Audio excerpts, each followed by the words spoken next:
श्रीमद् भगवद भाषा सुख सागर 5वां स्कंद 24वां अध्याय। इस अध्याय में आज हम पढ़ेंगे श्री सुखदेव जी मुनि द्वारा 14 लोकों के वृत्तांत का वर्णन करना। लेकिन उससे पहले अगर चैनल पर आप नए हैं तो चैनल को सब्सक्राइब करें और नोटिफिकेशन बेल दबाने के बाद ऑल पर क्लिक करें ताकि आने वाले हर अध्याय को आप सुनिश्चित होकर सुन सकें।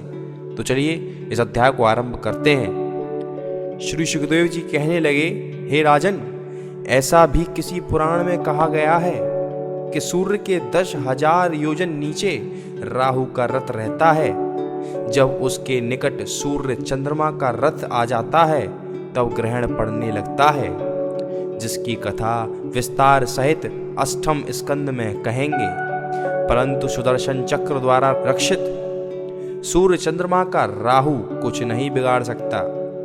उसके 12 योजन नीचे सिद्ध, चारण एवं विद्याधर आदि देवताओं का निवास स्थल है। फिर उसके 12 लाख योजन नीचे यक्ष, राक्षस तथा पिशाच लोगों का स्थान है। उनसे 100 योजन नीचे मृत्युलोक की पृथ्वी है। हंस, बाज एवं गिद्ध आदि बहुत उड़ने वाले पक्षी 12 योजन से अधिक उड़ने की शक्ति नहीं रखते हैं। ऊपर के 7 लोक 7 खंड के घर के समान हैं और नीचे के 7 लोक भी उसी के समान जानना चाहिए। नीचे के 7 लोकों के नाम अतल, वितल, सुतल, तलातल, महातल, रसातल एवं पाताल हैं। नीचे 7 लोक 10-10 हजार योजन के विस्तार से हैं। ऊपर के 7 लोकों के नाम भूरलोक, भुवरलोक, स्वरलोक, महरलोक, जनलोक, तपलोक तथा सत्यलोक हैं। अमृतपान करने से उनको मरने एवं वृद्धावस्था आने का कोई डर नहीं रहता। जब बहुत दैत्य पैदा होने के कारण वहां जगह नहीं रहती, तब ईश्वर की इच्छा से वहां जाकर सुदर्शन चक्र कुछ दैत्यों को मार डालता है। उसके नीचे वितल लोक में मैं दानव का पुत्र बलवान असुर, जिसने इंद्रजाल की 96 माया बनाई है, रहता है। भानुवती आदिक उसी मंत्र को सीखने से एक पल में फल समेत वृक्ष लगाकर दिखला देती हैं। यह सब इंद्रजाल की विद्या समझना चाहिए। बलवान असुरों के जमुहाई लेने के समय उनके मुख से अति सुंदरी पुंसचली स्त्रियां निकलकर तीनों लोकों में फिरती हैं और इच्छा पूर्वक एक पुरुष को उठा ले आकर उसे औषधि के कुंड में डाल देती हैं। जब वह कुंड में स्नान करने से रूपवान हो जाता है और उसे 10,000 हाथी का बल व कामदेव में बड़ी सामर्थ्य हो जाती है, तब वह पिछली अवस्था को भूलकर अपने को बड़ा बलवान ईश्वर के समान समझकर उन तीनों पुंसचलियों से भोग विलास करता है।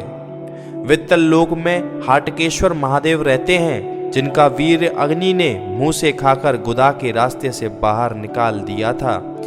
उसी से बहुत अच्छा सोना उत्पन्न हुआ, जिस सुवर्ण के भूषण देवताओं की स्त्रियां पहनती हैं। मृत्युलोक का सोना उसकी बराबरी नहीं कर सकता।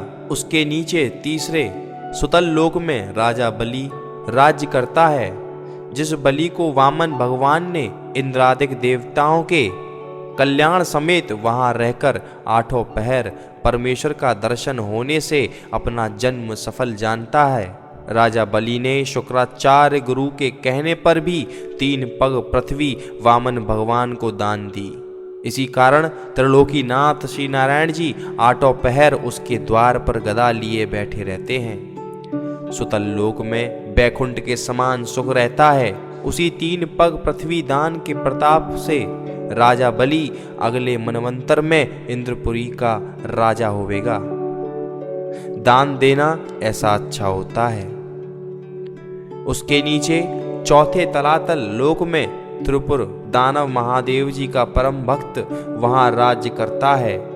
शिव जी की कृपा से उसको मरने का कुछ डर नहीं रहता।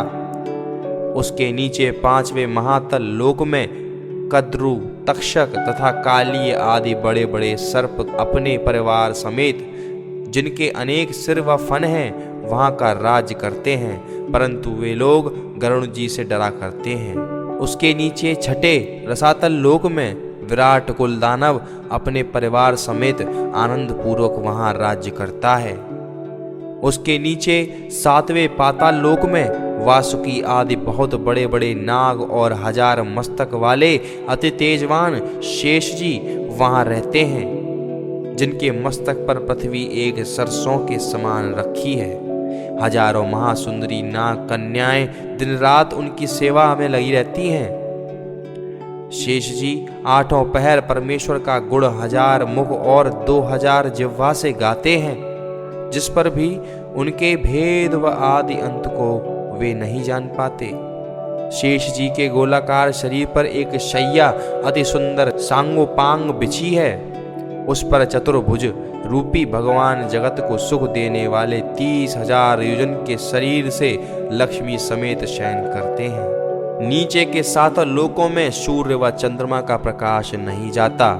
वहां ऐसे मणि व रत्नादिक हैं जिनके तेज से दिन रात उजाला बना रहता है। वहां सुदर्शन चक्र की तड़प से स्त्रियों का गर्भपात हो जाता है। वहां के लोग देवताओं के समान सुख भोगने से बूढ़े तथा दुर्बल नहीं होते हैं। और इसी प्रकार यहाँ पर 5वें स्कंद का 24वां अध्याय समाप्त होता है। लेकिन अगर आपने अभी तक सुखसागर के बाकी अध्यायों का श्रवण नहीं किया है तो डिस्क्रिप्शन में लिए गए लिंकों पर जाकर क्लिक करके आप सभी अध्यायों का श्रवण कर सकते हैं। साथ ही साथ इस अध्याय को लाइक करें और कम से कम 10 लोगों को शेयर करें, ताकि हमारे जितने भी भारतीय लोग अपनी संस्कृति से विमुख हो चुके हैं उन्हें हम अपनी संस्कृति की ओर वापस से रुझा सकें। और यही है सकारात्मक परिवर्तन।